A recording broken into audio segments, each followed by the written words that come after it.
दोस्तों एक चीज़ अपनाओ, जो भी आपको चाहे छोटे से छोटा काम हो चाहे बड़े से बड़ा काम हो, आपको उसके अंदर फुल डेडिकेशन होनी चाहिए, तभी आप जीवन के अंदर सक्सेस पा सकते हैं। आप विराट कोहली को तो जानते ही होंगे। विराट कोहली का आपको पता होगा, जिस दिन उनके फादर एक्सपायर हुए थे उस दिन भी वो मैच खेलने गए थे और अपनी टीम के लिए वो शायद मैच बचाया था या जिताया था। तो ऐसी डेडिकेशन जब अंदर आ जाती है ना किसी आदमी के अंदर, तो उसको दुनिया की कोई भी ताकत नहीं रोक सकती है। क्योंकि जब आप अपने काम के प्रति इतने डेडिकेटेड होते हैं ना, तो दुनिया की कितनी भी बड़ी से बड़ी प्रॉब्लम आ जाए, आप उसके अंदर डगमगाते नहीं हैं।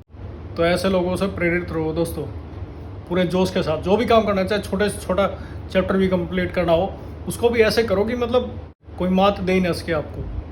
चाहे छोटा चैप्टर हो चाहे बड़ा, एक ना जज्बा होना चाहिए। जो चैप्टर नहीं आता उस पर भी टिके रहो, लगे रहो, मेहनत करते रहो। एक बार नहीं आएगा, दो बार नहीं आएगा, तीन बार नहीं आएगा, चौथी बार तो आना ही पड़ेगा उसको। जय हिंद दोस्तों, उम्मीद है सब बढ़िया होंगे। तो भाई कल मैंने आप लोगों से पूछा था आपको किस सब्जेक्ट के अंदर दिक्कत आ रही है, तो काफ़ी बच्चों ने सबसे ज़्यादा कमेंट किया है। जो 44% जो डाटा है उसमें ये बताया बच्चों ने कि मैथ्स में उन्हें प्रॉब्लम हो रही है। भाई मैथ के लिए आपको क्या करना होगा, ज़्यादा से ज़्यादा प्रैक्टिस करनी होगी। जो भी आपको पॉइंट लगता है, जो भी आपको डाउट लगता है क्वेश्चन, उनको मार्क करो, उनके अलग अलग देखो कहीं पे सॉल्यूशन हो तो। अदरवाइज इसका एक सॉल्यूशन और बताता हूँ। आपको क्या करना है, देखो बुक तो राकेश यादव सर की बढ़िया है, RS अग्रवाल भी बढ़िया है, किरण पब्लिकेशन भी बढ़िया है, कोई भी बुक पढ़ लो सारी बढ़िया है। बट आपको एक अलग सा सॉल्यूशन देना चाहता हूँ, जो कि आपको यूट्यूब के अंदर फ्री में मिल जाएगा। वो है अभिनय मैथ्स। अभिनय शर्मा सर है, उनका चैनल है यूट्यूब पे अभिनय मैथ्स, जहाँ पर उन्होंने पूरे मैथ्स को बिल्कुल फ्री के अंदर पूरे सिलेबस डाल रखा है पूरा। तो मान लो अगर आप तैयारी कर रहे हो, आपको ट्रिग्नोमेट्री नहीं आ रही है, कोई शॉर्टकट नहीं आ रहा है, तो आप उनके सेशन देख सकते हैं, आपको बहुत ज़्यादा हेल्प मिलेगी। ऐसे आपको चाहे मेंसुरेशन ना आ रहा हो, कोई भी टॉपिक अगर आपको नहीं आ रहा है, तो आप टाइप कीजिए वो ट्रिग्नोमेट्री बाय अभिनय मैथ्स, वो चैप्टर खुल के आ जाएगा। या फिर आप उनके चैनल पे भी जा सकते हैं और वहाँ से बहुत अच्छा आपको कवर अप हो जाएगा जो भी आपको डाउट्स होते हैं ना मैथ्स के। मैं ये नहीं कहता सारी वीडियो देखो, मैं कहता हूँ जो भी आपका टॉपिक डाउन है ना, जो मतलब कम तैयार है आपका, एक बार वो जाके देखो, 2-3 दिन लगातार देखो उनकी वीडियोस, उनकी ज़्यादा से ज़्यादा प्रैक्टिस करो। अगर आप उनकी अगर वीडियो देख रहे हो, तो अगर मान लो आपने आधा घंटा वीडियो देखी है, तो कम से कम उसमें 4-5 घंटे मेहनत करो, तब जाके वो टॉपिक क्लियर होता है। हम क्या करते हैं, हम वीडियो देख लेते हैं, हम सोचते हैं यार हमें चीज़ आ गई, और उसकी प्रैक्टिस ज़्यादा करते नहीं है, और वही पेपर में के अंदर हमारी गलती होती है। जब हम पेपर के अंदर बैठते हैं, जो हमारे दिमाग में आता है यार वो वीडियो देखी तो थी, उसके अंदर एक पॉइंट दे तो रखा था, बट ये नहीं समझ में आएगा कि क्या पॉइंट था। आपको ये भी ध्यान होगा कौन से पेज पे कौन सी बहुत चीज़ लिखी हुई थी, बट ये चीज़ ध्यान में नहीं है कि वो लिखी क्या हुई थी। वो याद आएगी आपको प्रैक्टिस से। तो जितनी ज़्यादा प्रैक्टिस करेंगे उतना ज़्यादा आपके लिए बेटर रहेगा। भाई दूसरा सब्जेक्ट बताया आप लोगों ने साइंस। साइंस के अंदर 22% बच्चों ने बताया कि उन्हें दिक्कत हो रही है।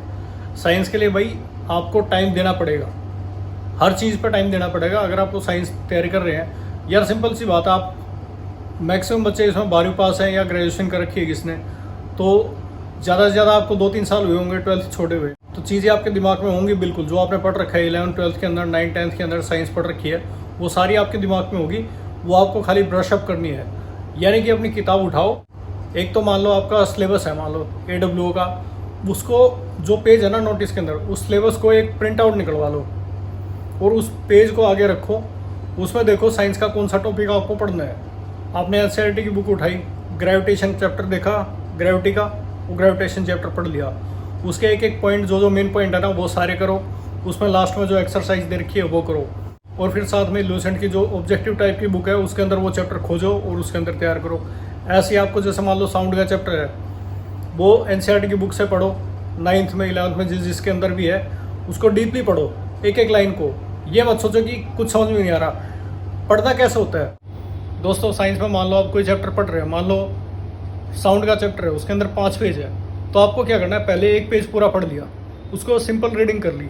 उस पर नहीं है हर लाइन पे एक एक वर्ड पे दिमाग लगा रहे हो, पहली बार नहीं, पहली बार उस एक पेज को अच्छे से रीड कर लो। रीड करने के बाद उसको दूसरी बार जब रीड करते हो ना, फिर उसका थोड़ा थोड़ा मतलब समझो। जब दूसरी बार थोड़ा थोड़ा मतलब समझ आ जाए, फिर उसको एक बार फिर से पढ़ो।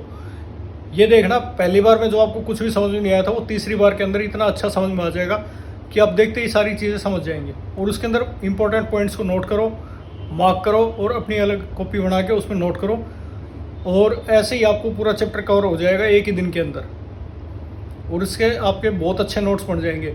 यकीन नहीं होता, एक बार करके देखना, एक बार पहले एक पेज को अच्छे से पढ़ लो, अच्छे से मीन्स एक बार ऊपर ऊपर रीडिंग ले लो, दूसरी बार उसके थोड़े थोड़े मतलब समझो, और तीसरी बार उसको अच्छे से बिल्कुल गहराई से पढ़ के एक बार चौथी बार बिल्कुल जैसे पहली बार पढ़ा था ना वैसे पढ़ के देखना, आपको सारी चीज़ें समझ में आ जाएंगी। और हर टॉपिक के अंदर करना है, जैसे आपको फिजिक्स का भी केमिस्ट्री का भी वो ऐसे ही कवर करना है। दोस्तों अब बात करते हैं इंग्लिश की। 19% बच्चे कह रहे हैं उन्हें इंग्लिश पढ़ने में दिक्कत आ रही है।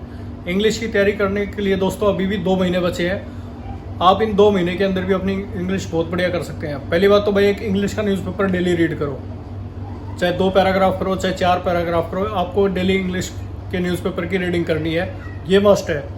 इससे आपकी वोकैब इंप्रूव हो जाएगी, जैसे फिल इन द ब्लैंक्स वगैरह है, स्पॉटिंग द एरर्स है, सेंटेंस अरेंजमेंट वगैरह है, ये सारी चीज़ें कवर होंगी आपकी खाली इंग्लिश का न्यूज़पेपर पढ़ने से। दूसरी चीज़ जो आपको सबसे ज़्यादा इंप्रूव करवाती है इंग्लिश, वो होती है आपको इंग्लिश के अंदर ना सबसे जो बेसिक चीज़ होती है वो होती है आपको टेंस आने चाहिए। अगर आपको टेंस नहीं आते हैं तो प्लिंथ टू पैरामाउंट या कोई भी केडी कैंपस की जो वॉल्यूम 1 बुक है नीतू सिंह मैडम की, उसको खोलो। उसके अंदर सबसे पहले कुछ नहीं करना आपको, सबसे पहले अपना टेंस का चैप्टर कवर करो। जिस दिन मान लो आपने टेंस का कवर कर लिया ना चैप्टर, उस दिन ये समझ लो आपकी 50% इंग्लिश तो कवर अप हो ही जाएगी। दोस्तों टेंस करने के बाद ना एक हैबिट बनाओ कि आपको ये सारे चैप्टर भी कवर करने हैं, क्योंकि जो ये आपका एक्टिव पैसिव है नरेशन है, ये दोनों डिपेंड करती है कि आपको टेंस आता है कि नहीं आता इस पे।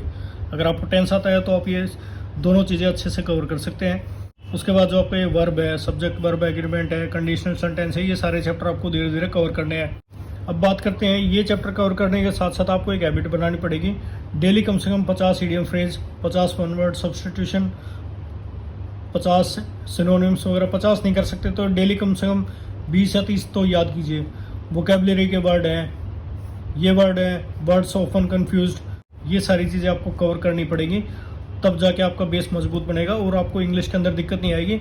और ये सारी चीज़ें आप ना न्यूज़पेपर के साथ में रीडिंग करनी है। आप 1 महीने के अंदर ये सारी बुक कंप्लीट कर सकते हैं। और मेन इंपॉर्टेंट टॉपिक एक ये भी है, 13th जो आपका चैप्टर है आर्टिकल, ये भी एक बहुत इंपॉर्टेंट चैप्टर है। तो दोस्तों अभी तक तो मैं यही बताता था कि इंग्लिश आपको इससे पढ़नी है। काफ़ी बच्चों को ये दिक्कत आ रही है पढ़नी कैसे है, तो मैंने बता दिया वीडियो के अंदर कि भाई यही है। सबसे पहले अपना टेंस कंप्लीट करो, उसके बाद सारे चैप्टर कवर करो, और इडियम फ्रेजेस वगैरह, वन वर्ड सब्स्टिट्यूशन वगैरह, ये जितने भी है ना जिनके अंदर 500 है, 600 डेली के इनके टारगेट्स बनाओ कि भाई डेली 50 से 60 चीज़ें याद करनी है। यानी 50 इडियम फ्रेज, 50 आपके one word substitution, 50 word vocab के, तब जाके आपकी इंग्लिश अच्छे से कवर हो पाएगी। यकीन मानो 2 महीने के अंदर आपकी इंग्लिश बहुत ज़्यादा सॉलिड हो जाएगी।